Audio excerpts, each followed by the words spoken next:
Overcrit here to bring you our Kickstarter Pickstarters for the week of June 17th, 2019. The party game Monikers is back with another expansion. This one is titled Serious Nonsense. This is the party game series developed by the Shut Up and Sit Down guys from the Shut Up and Sit Down board game video website. And the way it works is you're going to have a series of cards, and those cards will have different subjects on them. Could be a celebrity, could be the name of a movie, or something different. Some kind of thing, probably from pop culture or just a phrase, who knows what it is.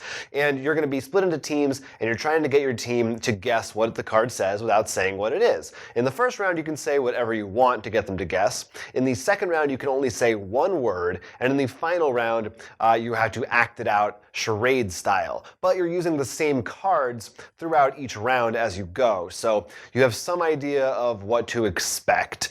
This is a party game that has been very well received. It's super popular, but it is not one that I've ever had the chance to play for myself. That's why I chose this one as one of my picks this week, because I always heard great things about it. It sounds like the kind of game that I would enjoy, and I think the Shut Up and Sit Down guys are really funny. So this seems like a good time to jump in. It's $20 for just this new expansion, but you can also get all the other versions, and I believe they all work standalone. But it seems fun, and also, you know, each card has different funny descriptions written on it and stuff like that. Fun fact, when I was on vacation, they had a bunch of board games. Most of them were like Monopoly, what you expect. One was one based on an app, but it had a deck of cards. I'm like, what is this for? It was actually from Moniker. It was like 10 cards. I don't know why it was in here. Like, apparently, I guess they had a copy and someone either stole it or left their own cards there or something. Don't let that happen to you. Check out Monikers and maybe back it today. Sticking with expansions, we have Thunderstone Quest New Horizons. This is a new expansion for the Thunderstone Quest game, which is a deck building game from AEG, where you are trying to defend a village or enter a dungeon and defeat monsters before to take on this ancient evil. In these two new quests, the first one, Vengeful Sands, will have you enter sort of a desert area where you have to fight nagas, mummies, and other sort of desert-themed creatures, and of course get some new heroes and spells that match the environment. The other one is based in a clockwork town, because it's titled Clockwork Destiny, so you got a bit more of a steampunk, I guess, feel to it. Maybe not that far, but you still get that clockwork and more mechanical and find out the mysteries of what's been happening in this town. We have played the original Thunderstone Quest. I think we have a video of it, if I recall correctly. We sure do. We don't have for the new one because they put this right out. I mean, I just only got the Thunderstone Quest like last month. So you mean the Ripples in Time expansion? In Time, the other box you see on there. Right. Hopefully this one won't come in another large box. But we do enjoy the game. It's really fun deck building. It's sort of campaign, not really in the campaign sense where you write things down, you just follow through a story. And both environments sound really cool. The more desert theme with probably some Egyptian taste to us, I bet, and the clockwork sounds cool. You can get the two new expansions if you already have backed it for $65, which includes some promos and other stuff. But I bet you could, if you are only looking for certain parts, because maybe you back the first one but not the second one, you can get what you need to complete your Thunderstone Quest collection. Red Carnations on a Black Grave is the title of this role-playing game that is based on the Paris Commune, which came about in the year 1871 after the French Revolution, and it was a period in which they attempted to have their own small government in Paris, and they had a lot of very radical kind of ideas. You know, they wanted to make things more, increase equality for everybody, rights for workers and citizens, some very progressive ideas. There was a lot of women in charge which of course for the time was very unusual. This game has you playing the roles of the people in that commune, and you're going to go through different rounds which will represent different scenes that happened or might have happened during this time period. But of course things didn't end happily for that. It was eventually taken down, and everyone in this game is controlling two different characters, and at the end of it, one of those characters characters is going to die. The other one makes it out. And your role is to decide what exactly happens, how their fates befall them exactly. It's a very interesting concept for a game, I think. It's very much based in real history. All the people that you're playing as, or at least most of them, I believe, are based on actual people, their real names, their real professions, etc., as well as a lot of the scenes are based on real things that happened.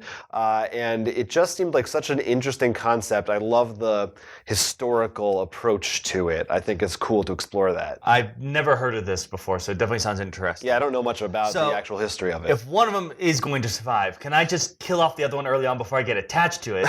So that way I'm guaranteed I have plot armor on the other You one. aren't going to try to win this game. They actually, I think they cite 10 Candles in the description that as another RPG, that kind of a thing where it's a storytelling experience. So if that sounds like something that's up your alley, you want a role-playing game that's a little bit of a different experience, you can get the print and play for $16, but this is a game that includes a bunch of cards and things as well, and it's $40 for the full set with the book and the cards and all of that. So check it out. Cheap Sheep Games brings us Crimopolis, a game where you're all rival mafia factions trying to prove you are the most infamous crime family in town. The way this game works is on your turn, there'll actually be a clock which pretty much counts the actions you can take. And it's different actions, cost a certain amount of time, so you only have so much time to do what you want.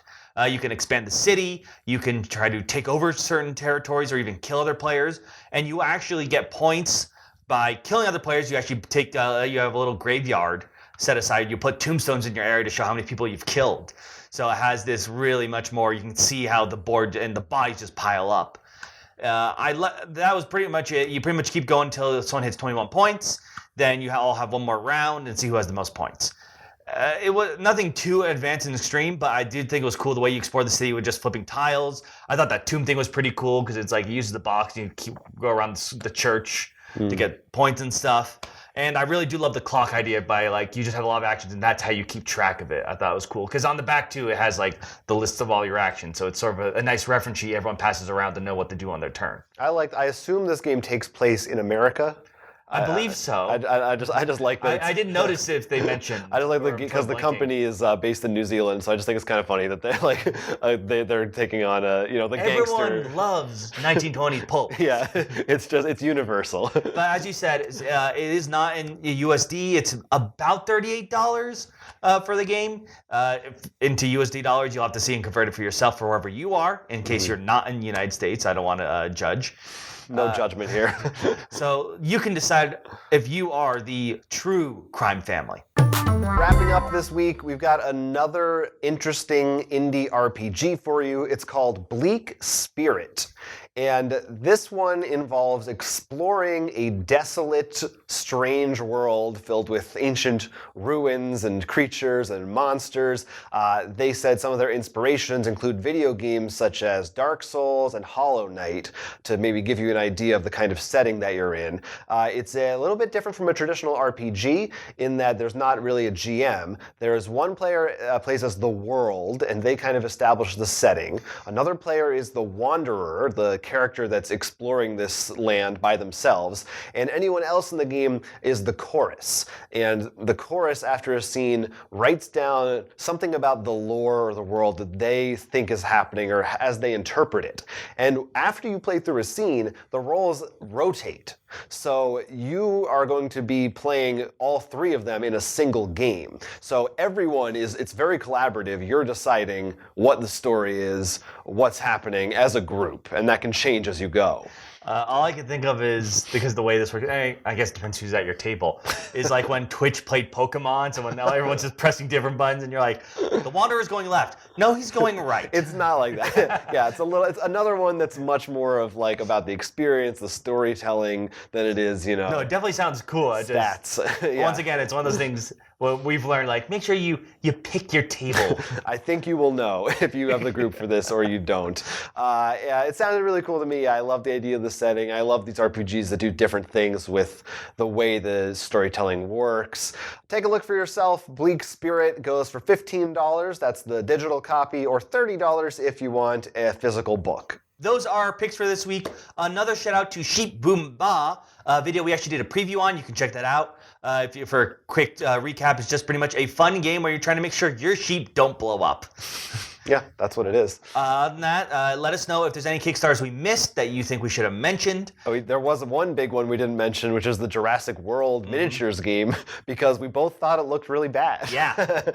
But maybe you thought differently. We'd like to hear from you in the comments section for sure. And of course, we have the contest still going on. I think about 9 days left to try to get some awesome King of Tokyo stuff. So check the link down below or go to rollforcrit.com. But until then, we will be looking out for your comments. And I'm Will. I'm Jonathan. This has been Roll for Crit, Kickstarter, Pickstarter.